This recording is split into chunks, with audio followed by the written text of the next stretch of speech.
Baiklah, assalamualaikum warahmatullahi wabarakatuh. Perkenalkan, nama saya Muhammad Wisnu Fauzi. Di sini saya ingin melakukan presentasi tentang tugas akhir mata kuliah jaringan syaraf tiruan dengan judul Backpropagation, di mana dibuat oleh saya sendiri, Muhammad Wisnu Fauzi. Baiklah, selanjutnya di sini saya ingin menjelaskan beberapa poin, yaitu definisi dari backpropagation, arsitektur jaringan dari backpropagation, fungsi aktivasi dari jaringan backpropagation, pelatihan standarnya, langkah-langkah logaritmanya, dan contoh soal terakhir. Baiklah, yang pertama yaitu definisi. Di mana definisi backpropagation ini adalah logaritma pembelajaran untuk memperkecil tingkat error dengan cara menyesuaikan bobot-bobotnya berdasarkan perbedaan output dan target yang diinginkan. Dengan metode yang terlatih, pelatihan yang diawasi, dan yaitu supervised learning dengan jaringan multilayer dan memiliki ciri khusus minimal error pada output yang dihasilkan oleh jaringannya. Yang kedua yaitu backpropagation neural network classifier, bekerja dengan cara melakukan dua tahap perhitungan, yaitu perhitungan maju yang akan menghitung nilai kesalahan antara lain nilai output sistemnya dan nilai yang seharusnya, dan perhitungan mundur untuk memperbaiki bobot berdasarkan nilai error tersebut. Selanjutnya adalah arsitekturnya. Pada gambar yang terlihat pada status jaringan backpropagation dengan satu unit hidden layer, dengan satu hidden layer di mana XI adalah input dari layer, ZG adalah unit dari hidden layer, dan YK adalah unit dari output layer. Setiap unit memiliki bobotnya masing-masing. VIJ adalah bobot dari unit input layer dan ke unit hidden layer, dan WJK adalah bobot dari unit hidden layer ke unit output layer. Selanjutnya adalah fungsi aktivasi. Dalam backpropagation, fungsi aktivasi yang dipakai harus memiliki beberapa syarat, yaitu ada 3, di mana bersifat kontinu, terdiferensial dengan mudah, dan fungsi yang tidak diturunkan. Maka dari ketiga syarat tersebut, maka aktivasi yang sering digunakan yaitu fungsi sigmoid binary dan sigmoid bipolar, di mana sigmoid binary ini memiliki nilai dari 0 sampai 1 rentangnya, dan sigmoid bipolar yaitu -1 sampai 1. Pelatihan standar, di mana fase satunya itu propagasi maju, dimulai untuk menghitung pola masukan hingga keluarannya menggunakan fungsi aktivasi yang ditentukan. Fase kedua yaitu adalah propagasi mundur, menghitung selisih antara keluaran jaringan dengan target yang diinginkan, merupakan kesalahan yang terjadi. Kesalahan tersebut dipropagasikan mundur, dimulai dari garis yang berhubung langsung dengan unit-unit di layar keluaran. Fase ketiga yaitu perubahan bobot. Perubahan bobot ini merupakan modifikasi bobot yang untuk menurunkan kesalahan atau error yang terjadi. Pelatihan standarnya itu pertama adalah langkahnya dimulai dari inisiasi semua bobot dengan bilangan anak kecil. Berarti kecilkan angka-angkanya, dan langkah pertama adalah selanjutnya jika kondisi penghentian belum terpenuhi, maka langkah kedua sampai langkah ke-9 akan diulang. Maka lakukan angka 2 dan sampai langkah 9. Dan langkah keduanya di mana, yaitu untuk setiap pasang data pelatihan, maka dilakukan yaitu langkah ketiga hingga langkah ke-8. Di mana fase pertama propagasi maju dilakukan pada langkah ketiga. Tingkat unit memasukkan menerima sinyal dan meneruskan ke unit tersebut di atasnya, di mana hitungan semua keluaran di unit tersebut tersembunyi ZG, G sama dengan 1, 2, 3 dan seterusnya, di mana rumusnya adalah Z net G sama dengan V GO G0 ditambah sigma P, di mana 1 sama dengan I sama dengan 1 ZJ WKJ, dengan rumus selanjutnya itu ZJ sama dengan F Z net J sama dengan 1 dibagi dengan 1 ditambah elemen minus Z net. Selanjutnya adalah langkah kelima, hitungan semua keluaran jaringan di unit YK, di mana K-nya adalah 1 sampai 1, 2 dan seterusnya, dan dengan rumus Z net J sama dengan VI 0 ditambah sigma P I sama dengan 1 ZJ WKJ. YJ sama dengan F Y net J sama dengan 1 dibagi 1 ditambah elemen minus Y net. Dan fase kedua yaitu adalah propagasi mundur, di mana langkahnya terdiri dari langkah 6, hitungan faktor delta unit keluaran berdasarkan kesalahan di setiap unit keluaran dari YK. Itu nilai langkah kelima, di mana K 1, 2 dan seterusnya. Dengan rumus yaitu delta K sama dengan TK dikurang YT F aksen Y net K sama dengan TK dikurang YK buka kurung YK 1 kurang YK. Hitungan suku perubahan bobot WKJ dengan laju percepatan alfa, di mana delta WKJ sama dengan alfa delta KZJ. Dilanjutkan yaitu K sama dengan 1, 2 dan seterusnya, dan J 0, 1 dan seterusnya. Langkah ketujuh masih langkah propagasi mundur, di mana hitungan faktor delta tersembunyi berdasarkan kesalahan setiap unit tersembunyi pada ZJ.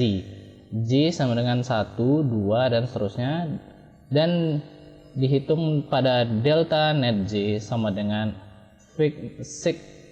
sigma M K sama dengan 1 delta K WKJ.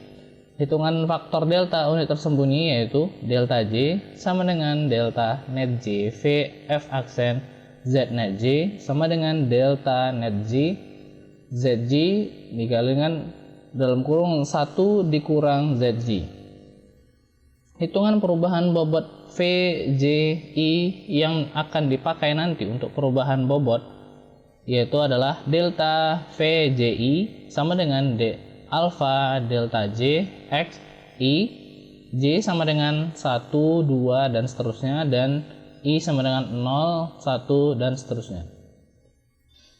Pelatihan standar selanjutnya adalah fase ketiga, yaitu di mana perubahan bobotnya, yaitu dimulai dari langkah 8, hitungan perubahan bobot garis yang menuju ke unit luar dengan rumus WKJ baru sama dengan WKJ lama ditambah delta WKJ dalam kurung nilai K nya sama dengan 1, 2 dan seterusnya, dan J 0, 1 dan seterusnya. Perubahan bobot garis yang menuju ke unit tersembunyi yaitu VJI baru sama dengan VJI lama ditambah delta VJI dengan J 1, 2 dan seterusnya, dan I 0, 1 dan seterusnya. Setelah pelatihan selesai, maka diturunkanlah jaringan yang dapat dipakai untuk pengenalan pola. Apabila fungsi aktivasi yang dipakai sigmoid binar, maka langkah 4 dan 5 harus dilakukan, demikian juga turunannya. Selanjutnya adalah contoh soal, di mana saya menggunakan soal backpropagation dengan sebuah layer tersembunyi dengan 3 unit untuk mengenali fungsi logika NAND dengan 2 masukan yaitu X1 dan X2. Buatlah iterasi untuk menghitung bobot jaringan pola logika NAND dengan menggunakan laju penambahan alfa sama 0,2. Dengan tabel bobot VJI di sini itu ZI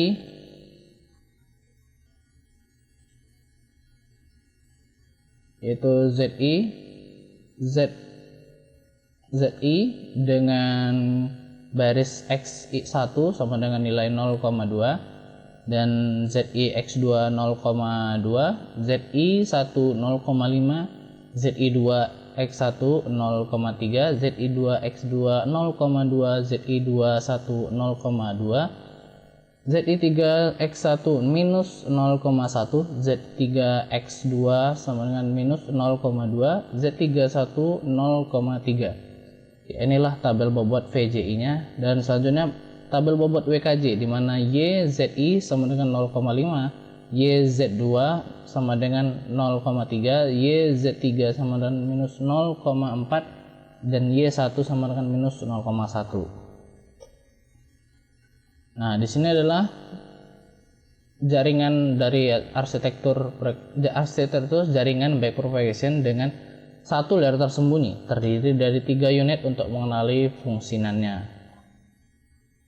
Dimana inilah Y1, YK, ZI, ZJ, dan XI, dan XI, X1 dan XI. Nah, berikutnya mari kita lakukan langkah-langkah pada sebelumnya. Dimana langkah pertama, langkah awal yaitu inisialisasi sebuah bobot dengan bilangan angka acak kecil. Ya, di sini sudah angkanya sudah dilakukan ya, seperti tabel sebelumnya. Dan dilanjutkan langkah 1, di mana jika kondisi penghentian belum terpenuhi maka lakukan langkah 2 hingga 9, dan langkah 2 adalah untuk setiap pasangan data pelatihan maka lakukan langkah 3 hingga 8. Selanjutnya adalah langkah 3, di mana tiap unit yang masukkan menerima sinyal meneruskan ke unit tersembunyi di atasnya, di atas jaringannya ya. Maka hitung semua keluaran unit tersembunyi ZJ, di mana penggunaannya rumusnya itu ZNetJ sama dengan VJ0 ditambah sigma P I sama dengan 1 ZJ WKJ, di mana Znet pertamanya itu adalah 0,5 ya, 0,5, ZJ1 0,5 ditambah I1 dikali dengan 0,2 ditambah dengan 1 dikali WKJ nya 0,2 sama dengan 0,9. Selanjutnya adalah Znet 2, 0,2 ditambah 1 dikali 0,2 ditambah 1 dikali 0,3 sama dengan 0,7. Znet 3 yaitu sama dengan 0,3 ditambah 1 dikali minus 0,2 ditambah 1 dikali minus 0,3 sama dengan 0 ya. Dan selanjutnya adalah ZJ nya adalah sama dengan V ZNetJ sama dengan 1 ditambah elemen minus Znet, di mana nilainya adalah 1 ditambah 1 dibagi 1 ditambah elemen minus 0,9 Znet pertama ya, sama dengan 0,7109, dan Z kedua sama dengan 1 dibagi 1 ditambah elemen 0,7 sama dengan 0,6689. Z3 nya 1 dibagi 1 ditambah E elemen 0 minus 0 sama dengan 0,5. Berikutnya langkah kelima, di mana menghitung semua keluaran jaringan dari unit YK, di mana K-nya 1, 2 hingga seterusnya. Ynet K sama dengan VI 0 ditambah sigma Pi I sama dengan 1 ZJ WKJ, di mana Znet-nya 0,1 ditambah 0,9 sebelumnya dikali dengan 0,5 ditambah 0,66 dikali dengan minus 0,3 ditambah 0,5 dikali dengan 0,4 sama dengan minus 0,145. Selanjutnya adalah perhitungan YFY net-nya, di mana 1 dibagi 1 ditambah elemen Y net, elemen minus Y net. Elemen minus Y net ini kita masukkan ke dalam rumus, yaitu 1 dibagi 1 ditambah E minus dalam kurung minus 0,145. Ini minus pertama dari rumus dan minus kedua yaitu dari hasilnya, di mana pertambahan mereka ini menghasilkan nilai plus, tidak minus lagi ya, karena dikali keluar mendapatkan hasil 0,4638.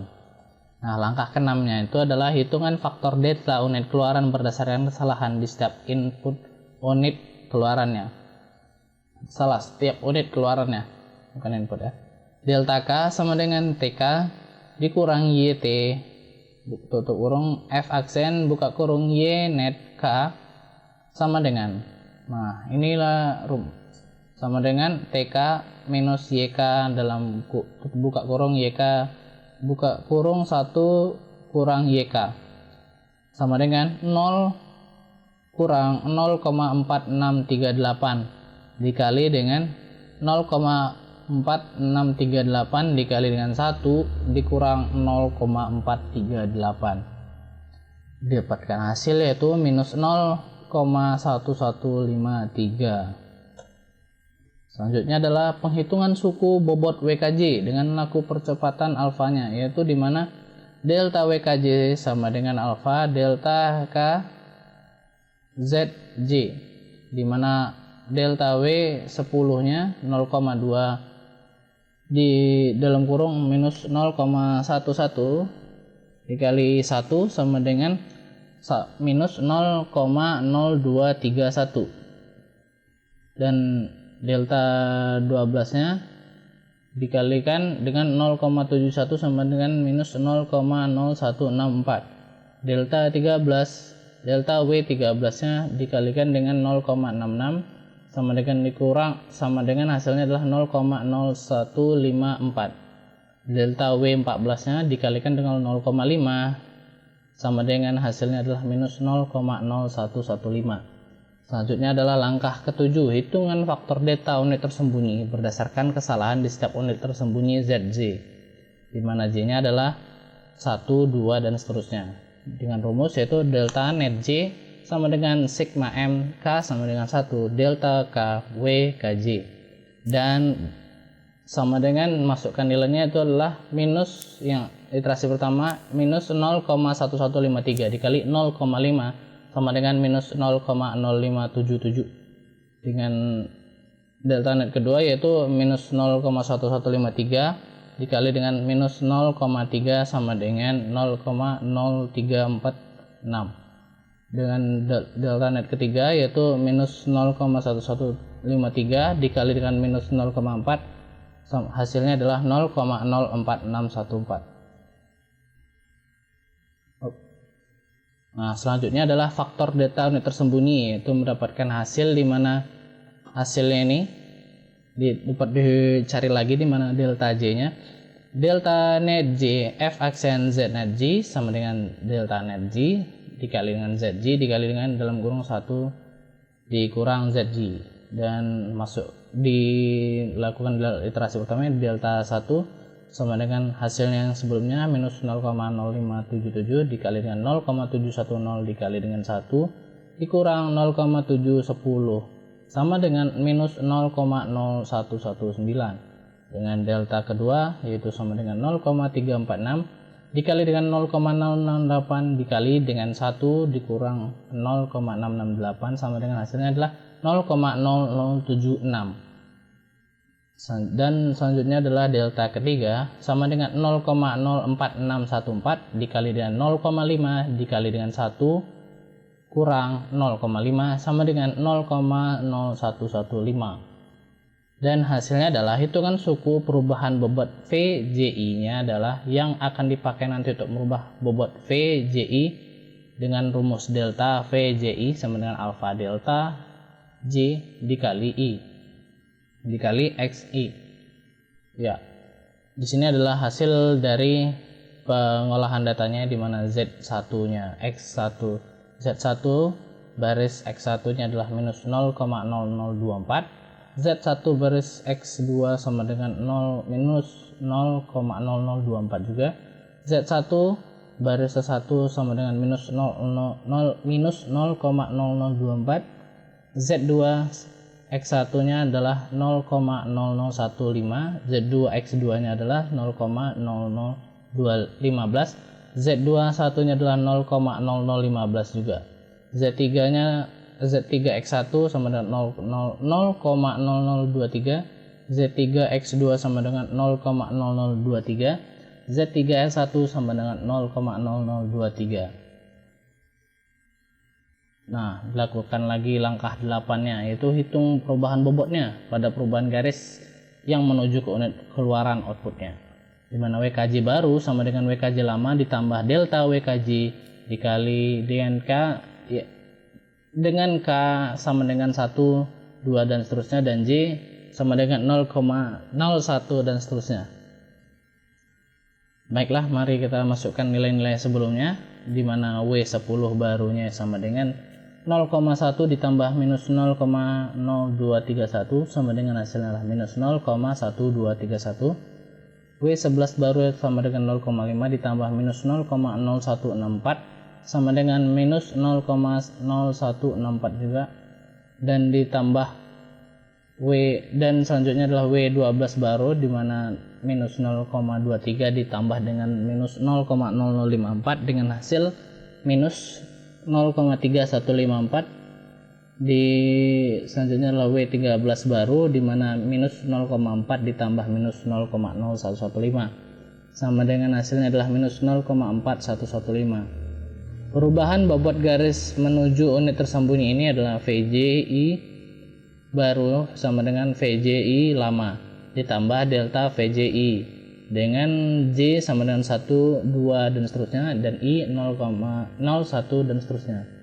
Dan didapatlah tabel ini, yaitu di mana Z1 XI sama dengan hasilnya 0,1976, Z1 X2 sama dengan 0,19763, Z11 sama dengan minus 0,0497, Z2X1 sama dengan 0,3015, Z2X2 sama dengan 0,20153, Z21 sama dengan 0,20153, Z3X1 sama dengan minus 0,0977, Z3X2 sama dengan minus 0,1977, dan Z31 sama dengan 0,30231. Baiklah, inilah yang dapat saya sampaikan. Lebih dan kurang mohon maaf. Assalamualaikum warahmatullahi wabarakatuh.